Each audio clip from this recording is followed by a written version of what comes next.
I'm from UK. You're watching the stream. Today we are looking at Hong Kong 1 year on from the national security law being in place. The law gives the police and security forces sweeping powers to arrest citizens. We go first to Holden Chow. He is the vice chairman of the DAB. That is a pro-Beijing party in Hong Kong. And he here is addressing some concerns. Well, I think as long as you obey the law, you don't go against the national security, I see nothing that they need to fear or worry. Let me take an example. Apple Daily is not only a tabloid, but it's also a propaganda done against central government. So if you are running a media with an agenda to sort of endangering a country's national security, there's something wrong, isn't it? Well, is there something wrong? What do you think? You are part of this conversation. You can be in the YouTube comments, be part of our discussion. What we are asking our guests are, is Hong Kong now a police state?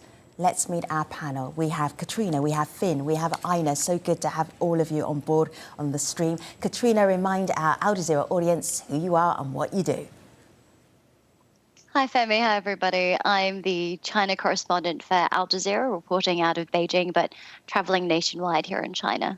Good to have you, Katrina. Hello, Finn. Welcome to the stream. Will you tell our audience who you are and what you do? Yeah, so hi everyone. My name is Finn now. So I'm one of the several Hong Kong activists in exile wanted under the Hong Kong national security law. I was also one of the 10,000 arrestees of the Hong Kong pro-democracy movement. Good to have you. And Ina, welcome back to the stream. Remind our audience who you are and what you do. I'm an American national. I live in Beijing. I'm an independent commentator. I'm on over 24 channels in China and internationally. Any given month, I'm on 12 different channels. Any given year, 24. So, guess, I'm going to start with, how much do you think Hong Kong has changed in the last 12 months with the national security law being now in place? This is what we asked our online community, and here is one response. I would love to see Finn and Katrina and Ina, if you agree. Let's take a look. Since the implementation of the national security law, its chilling effects have seeped into people's everyday life. So, for instance, many pro-democracy organizations have disbanded, with prominent activists and politicians being imprisoned or have gone into exile. Further, in educational spaces, textbooks and public library books about democracy have been censored and pulled off the shelf. And journalists have also been facing more and more red tape and persecution. Most recently, the popular pro-democracy newspaper Apple Daily were forced to close. So given all of these repression, right now, any political organizing and grieving even have become incredibly risky. So a big challenge that Hong Kongers face is to find alternative spaces and ways to continue building our connections and relationship to one another. Does that description of Hong Kong in the past year, does that resonate with you, Finn? Yes, so I totally agree with her. And I would say this much more than a chilling effect in Hong Kong. So in Hong Kong, because of the promulgation of the draconian Hong Kong national security law, the city has lost the freedom of the speech, of the assembly, press freedom, academic freedom, and other civil liberties. Because of the severe crackdown of Apple Daily, we have lost the last pro-democracy newspaper in Hong Kong. So in a single incident, we have witnessed there is no rule of law. So we have lost the protection of the private property rights. We have also lost the freedom of the press. So I don't think Hong Kong could be qualified as an international financial center anymore. Well, I would really highly doubt that. I mean, the number of IPOs that are going through Hong Kong are at a very high level right now. In terms of the overall, I mean, Hong Kong is now peaceful. You're not having the kind of chaos that you had for 4 years since 2014. I mean, there's a lot of people who were affected by that. There have been interviews with them. They were running small businesses. They're very dependent on the tourism trade and things like this. So they've really kind of, it depends on what your perspective is. Now, Finn says pro-democracy. Well, for some, pro-democracy is pro-independence, and there's this line between them. And Beijing, in their mind, was extremely, they restrained for those 4 years, while in essence there was a lot of chaos going on in the streets. The first duty of a government is to make sure that people are safe and their property is safe. The pro-democracy movement, some of them were peaceful, but there was a large contingent who decided to take matters into their own hands. They were beating people. They were really harming people.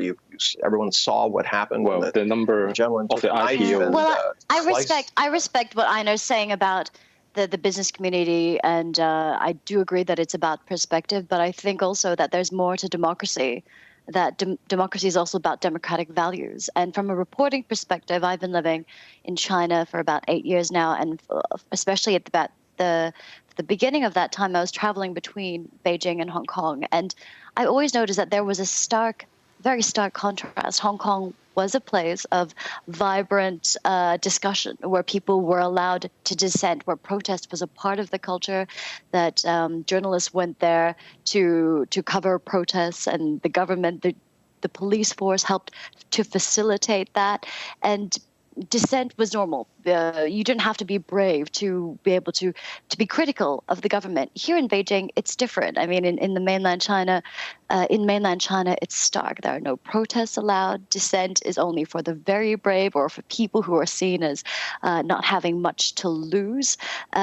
And I think the way that I see it is Beijing or mainland China is a place that people lower their voices. They whisper when they're being critical. Katrina, you're presenting a very Western view of this whole thing. I mean, the truth is that most Asian societies, and you're from Singapore, there is a high degree of value that is placed. I'm sorry? Oh, I'm sorry, yes. I'm from Australia. Sure. Yeah, Australia. So guys, let me just spend time in Singapore and these other places. Let me just give you a visual, and then you can pass what you see and what I'm seeing. So this is July the 1st celebrations here on my laptop that mark the handing over of Hong Kong from the British back to China, and the difference in the crowds in 2003, 2019, and 2021.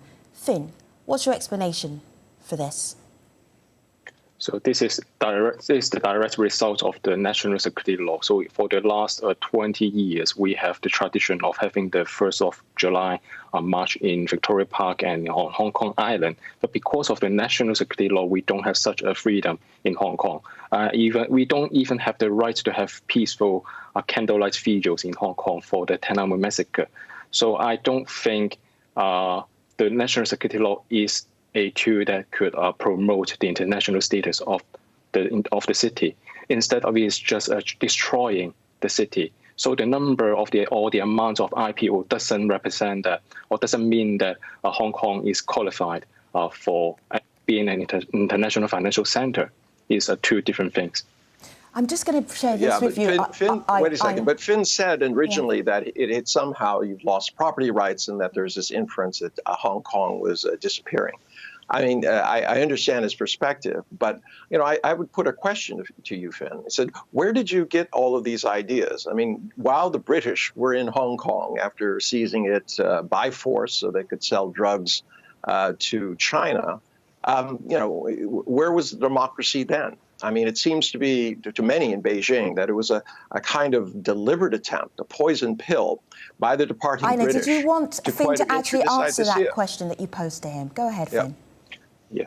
So if you look at the history, especially those unclassified files from the Foreign and Commonwealth Office from the UK government, you could see that for the last 50 to 70 years, the UK government have been trying to introduce a democratic reform, comprehensive democracy reform to Hong Kong. But because of the military threat or pressure from Beijing, the British Hong Kong government could never introduce such history. democratic reform. No threat of armed military things until in the very beginning of the revolution. FCO files. So, if I may, I'm just going to bring in some of our audience's views as well, so put them to you. Alex Chung says, Katrina, you take this one. If you've ever been to Hong Kong before, it's not even a shadow of its own self now. Quick response, Katrina, go ahead. I think when you look at the ability to speak out, the ability of people to express what they say is important or criticize the government, that's what made Hong Kong special as a part of Chinese territory. There's very few opportunities to do that elsewhere in China. So from that perspective, Hong Kong has completely transformed. It's seen people punished, activists, protesters, journalists, politicians, and people themselves are afraid. They're afraid to speak out. They're afraid to have an opinion which is different from the official narrative. And if they're not directly told or threatened or intimidated into silence, they are self-censoring because of it. And Ken Lan on YouTube, Yeah, says that Katrina, you're says that Beijing can do whatever it wants. Ina, go ahead. Okay, so Katrina, you're based here in Beijing. We have this conversation on a fairly regular basis. We talk about the long-term situation. What is the duty of a government? It's to provide the first thing is to provide a safe place. If you're not safe in your home, if you're not safe in your business, in your schools, what's the point of all these theoretical things? The idea that a ballot box and a open market is the only way that you can run a country is belied by the progress that China, mainland China, has had over these last 40 years. You look at other places where you have, quote, democracy. Look at Haiti. I mean, it's a poster child for what has failed, both in terms of colonialization. So I'm going to just bring us back to Hong Kong, if I may, Ina, because Haiti has its own news agenda right now. Let me just show you here on my laptop, Finn. This is you. For a very long time when you were protesting, you stayed under the radar. You stayed secret because you were afraid for your safety. What made you then reveal your identity? Why did you come out? So I have accidentally become an activist since June 2019, and for almost more than 1.5 years, I have stayed under the radar. But in August 2020, my identity was exposed by some pro-Beijing newspaper in Hong Kong, and they reported that the CCP has issued a warrant to arrest me under the so-called national security law, for example, colluding with foreign forces. So I would like to tell Ina that even taking the interview with foreign media like this one could be considered as colluding with foreign forces. So, and that's why today there are no Hong Kong pro-democracy activists or lawmakers are willing or daring to take this interview or this program. So I would like to show this chilling effect and the problem of the Hong Kong national security law to you. So you are no longer in Hong Kong.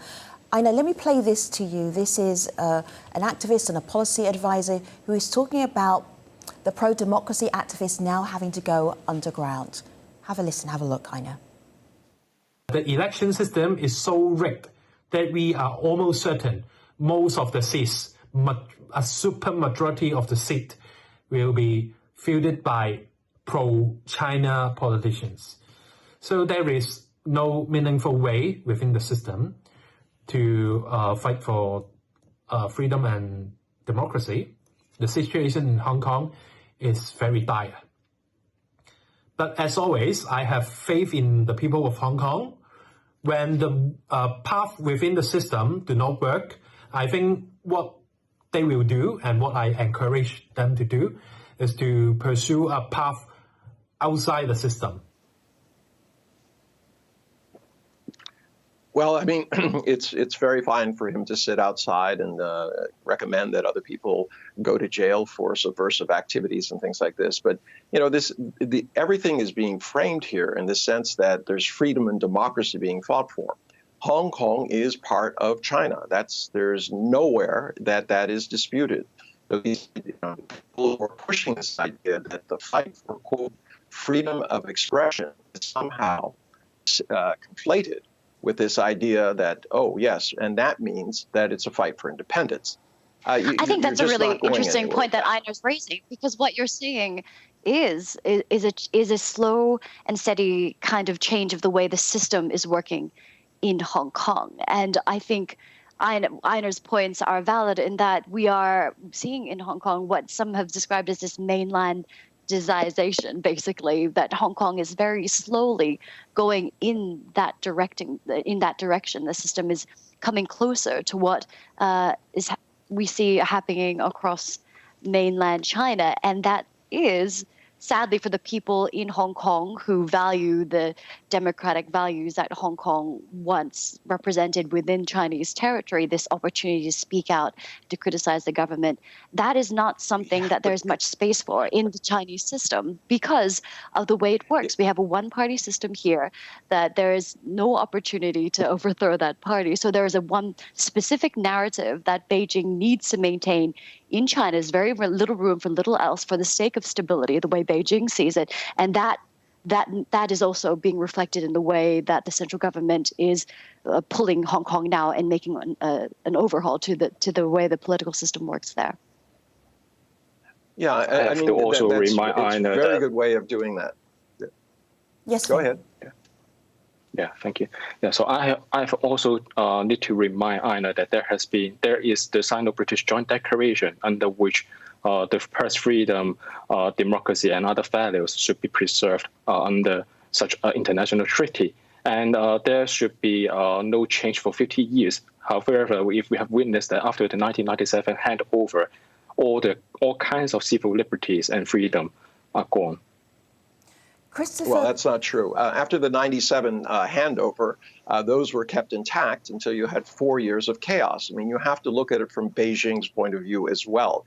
You know, you're very idealistic. You're very young. These ideas you came from somewhere. I assume that your teachers said that these were the values that were inculcated by the British, when in fact they weren't. The British were not interested in providing democracy until they were about to leave and they knew that their lease would not be renewed. So, you know, you can't revise history just because it suits your purposes. What we have here is simply this struggle between, in Beijing's point of view, those who seek to change the regime in China. So, I'm just going to build off that. I'm going to build off that point that you made because Christopher is watching you right now, and Christopher Courtright says that Hong Kong is part of China. Nothing will change that. It means a new culture and a new way of living than what we are used to in the West. That doesn't make China wrong. It's literally a culture clash. Finn. I would agree. That's what it comes down to. Yeah, so I know you agree. I'm just interested if Finn does. I'm going to put that to Finn. It's like, this is the new normal, Finn. This is Hong Kong belongs to China, and this is what the future is going to look like. Finn, go ahead. I don't think this is the way that Hong Kong should look like. And under the Sino-British Joint Declaration, which is an international treaty, Hong Kongers should enjoy different kinds of civil liberties for at least 50 years. And since the 1960s, Hong Kong has been so-called by burning by the CCP. They deter any kind of democratic reforms. They deter any kinds of self-determination rights.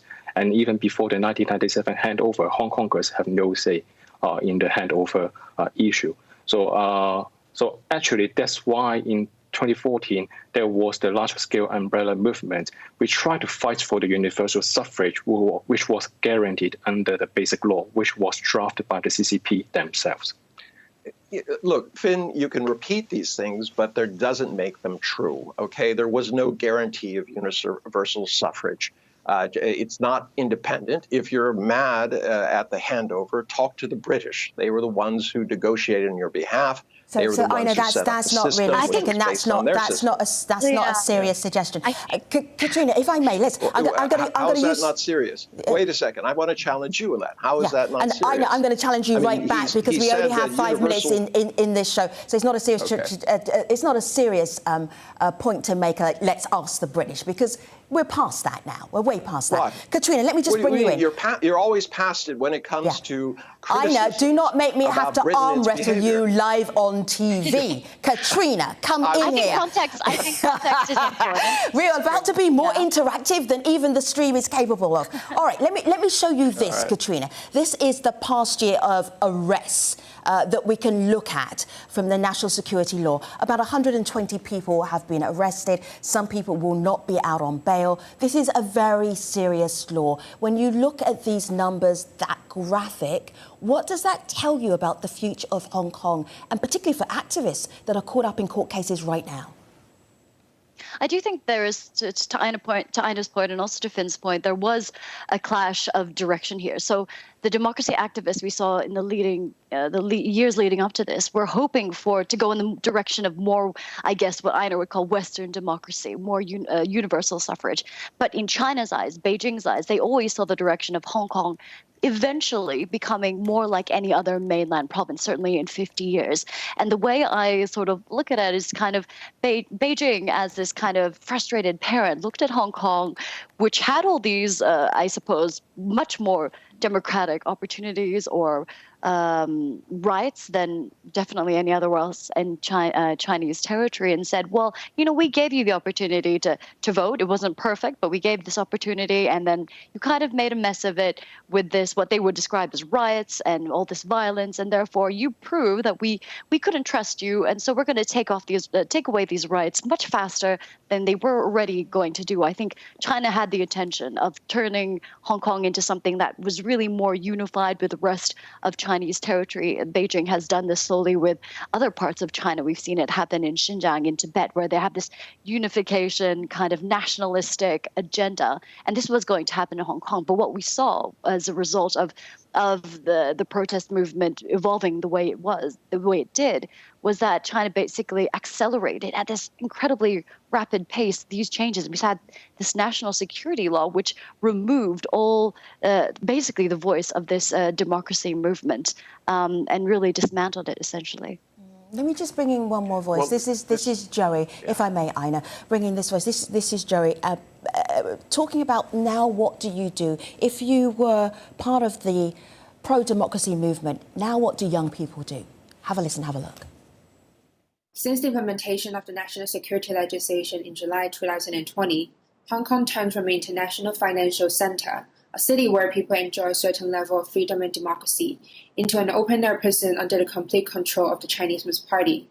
The generations of our parents and our grandparents came to Hong Kong knowing that this is a stable and prosperous society under the protection of rule of law and all these core values of Hong Kong.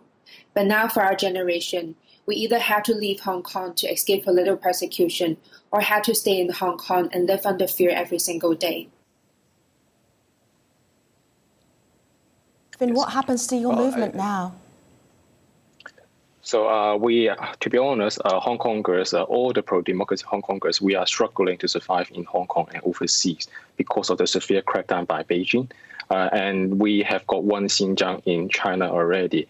If we don't stop, or maybe if the international community don't stop the CCP from creating more Xinjiang, then it could be the end of Hong Kong. But we do think that this is the last chance to fight, and we will continue to resist the CCP. And the government in Hong Kong should be of the people, by the people, and for the people. It's really interesting because I think there's a lot of the U.S. Constitution. Yeah, there's a lot of conversation on our YouTube comments section about why don't you just ask Hong Kongers what they want? Is that even possible right now, Katrina? I think what is important to note is that in China we have a one-country system. Beijing needs this basically unquestioning loyalty from its population because it doesn't want obedience by force. Obviously, it will use force if it needs to, but it wants people to choose the Communist Party. They want to choose the Communist Party based on true belief in its legitimacy, that it's doing the right thing for the people. Now, on the mainland, that's easier, especially among the older generation, because they've grown up with the Communist Party and seen the difference between maybe they grew up in a time or they experienced a time of chaos where they couldn't eat, and now things have markedly improved, and so they have more of this loyalty.